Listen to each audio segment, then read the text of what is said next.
Olá, pessoal! Damos início à última unidade da disciplina Legislação Tributária e Comercial. O direito falimentar é um ramo do direito empresarial que se dedica ao estudo da falência e da recuperação judicial e extrajudicial. A falência representa o resultado da impossibilidade da recuperação das atividades empresariais. Assim, quando o ativo que compõe o patrimônio do empresário individual ou da sociedade empresária é inferior ao respectivo passivo, há necessidade da intervenção estatal, no sentido de viabilizar a administração das atividades empresariais, bem como o levantamento do patrimônio restante, com o objetivo de minimizar os prejuízos econômicos sofridos pelos credores.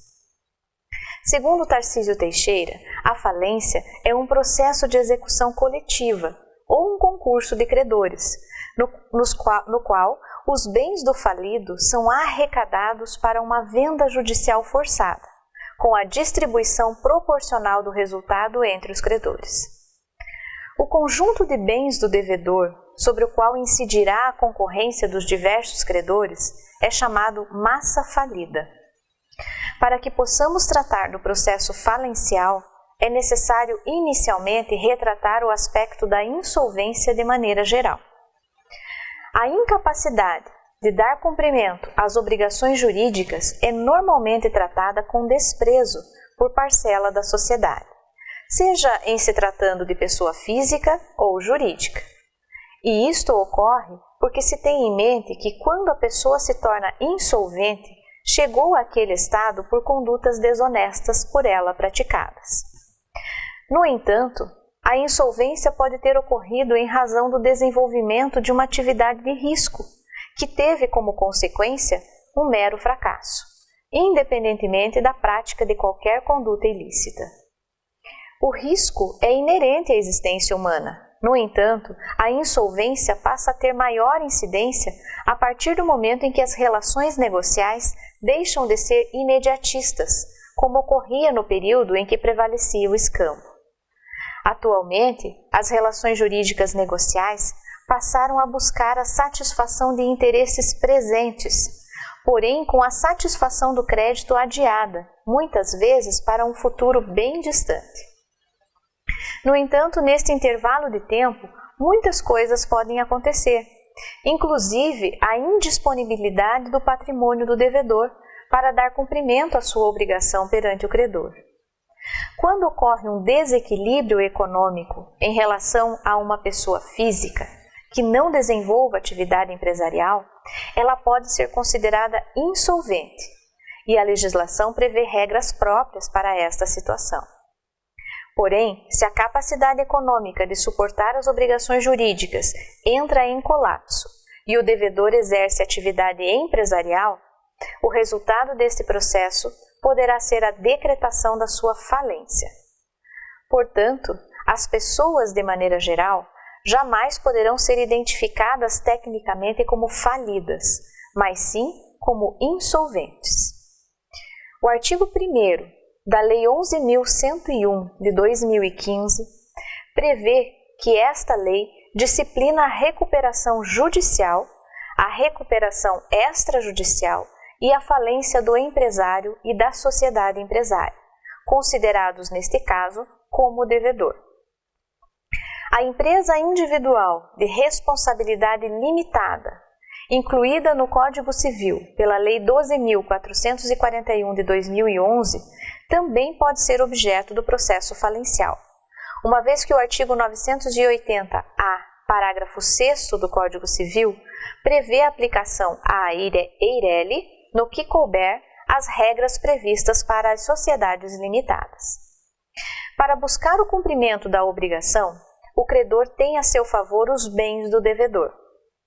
No entanto, quando há vários credores, a opção pela execução individual não é o melhor caminho, em razão de que alguns credores ficariam plenamente satisfeitos e outros poderiam nada receber, em função do excesso de dívidas contraídas pelo devedor e o montante negativo de seu patrimônio. Com o objetivo de proteção à relação jurídica negocial, a legislação estabeleceu um procedimento de execução coletiva, onde concorrem os bens do devedor e todos os credores, porém atendendo a uma ordem de prevalência dos créditos. A finalidade é garantir que todos os credores, titulares de créditos que tenham a mesma natureza, sejam tratados em igualdade de condições. Em razão dos reflexos sobre múltiplas pessoas, trabalhadores, Estado e demais credores, o processo falencial exige a constituição de um juízo universal, para o qual serão atraídas a grande maioria das obrigações civis do empresário, sociedade empresária ou EIRELI. Esta força de atração fundamenta-se na proteção das relações jurídicas entre credores e devedores. Com a prevalência do juízo universal, unifica-se o acesso dos credores aos resultados do levantamento patrimonial. Tem legitimidade para requerer a falência os credores, o sócio cotista ou acionista do devedor, o cônjuge sobrevivente, herdeiros do devedor ou o inventariante e o próprio devedor, caso em que haverá a chamada autofalência. A falência poderá ser decretada, segundo o artigo 94 da Lei Falimentar, em razão da impontualidade injustificada, ou seja, descumprimento da obrigação no momento do vencimento.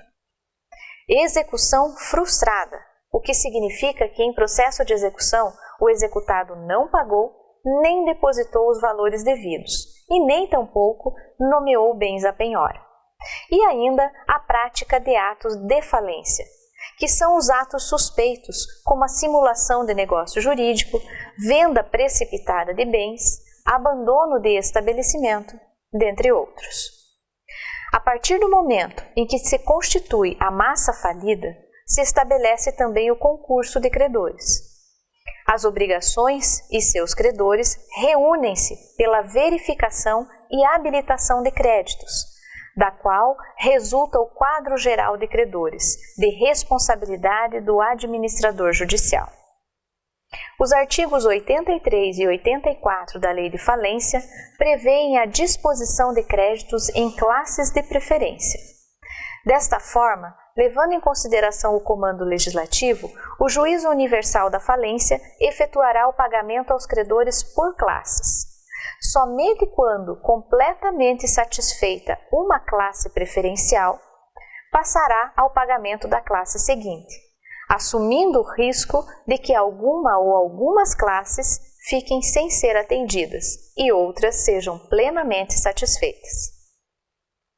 Considerando o reconhecimento da função social e a preservação da empresa, surge a recuperação judicial, como instrumento de superação do estado de crise econômico-financeira do devedor, da manutenção da fonte produtora de riquezas, da manutenção dos empregos e dos interesses dos credores, e ainda do estímulo à atividade econômica. A recuperação judicial é materializada através do plano de recuperação, estabelecido entre o devedor e os credores. O plano de recuperação pode consistir na concessão de prazos e condições especiais de pagamento das obrigações vencidas e vincendas, na alteração do controle societário com a possibilidade de admissão de novos sócios, venda parcial de bens e redução salarial, desde que mediante acordo ou convenção coletiva. Todos esses mecanismos objetivam evitar a decretação da falência do devedor. Porém, se durante o prazo de 2 anos as obrigações não forem cumpridas, outro caminho não há, senão a decretação da falência. A legislação falencial também prevê a chamada recuperação extrajudicial, que consiste na elaboração de um plano de reorganização de dívidas efetuados previamente pelo devedor com seus credores, que é encaminhado ao juízo competente para a homologação. Este plano de recuperação, não sendo cumprido, também poderá levar à decretação da falência do devedor.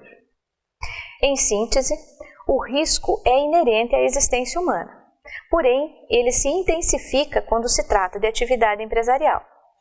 Neste caso, quando ocorre um desequilíbrio econômico no exercício desta atividade, a legislação prevê a possibilidade da recuperação judicial ou extrajudicial, que tem por finalidade a preservação da atividade empresarial, para que possa continuar exercendo sua função social. No entanto, quando o plano de recuperação não pode ser cumprido pelo devedor, a falência pode ser decretada. Quando o processo falencial tem início, os bens do devedor são arrecadados e passam a fazer parte da chamada massa falida, que será utilizada para pagamento dos credores em ordem de preferência. Encerramos com esta unidade a nossa disciplina. Oriento a todos que concluam as atividades propostas e tenham bons estudos.